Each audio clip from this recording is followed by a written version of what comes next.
Welcome to Pindar Poetry. We hope you learned something new. You start by securing your data and confirming the problem.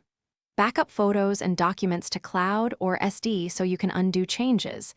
This prevents loss. Once backed up, open settings and check storage to identify which folders or apps consume space. If you will use a DB or advanced tools, enable developer options and USB debugging. This speeds diagnosis. Now that prerequisites are handled, you can remove temporary files and isolate the app or system area causing the issue. Next, you act on the likely culprits, caches and rogue app data.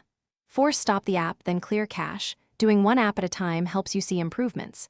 If clearing cache does not free space or fix behavior, uninstall updates or reinstall the app to reset data structures. For stubborn files, use the Files app or connect via a DB to delete. TMP, large media, or orphan downloads.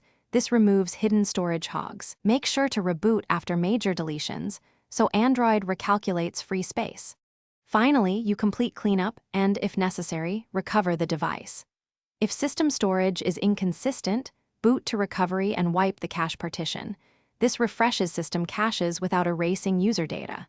If the device remains unstable or storage still misreports, perform a factory reset only after you back up everything and sign out of accounts. This resolves deep software corruption.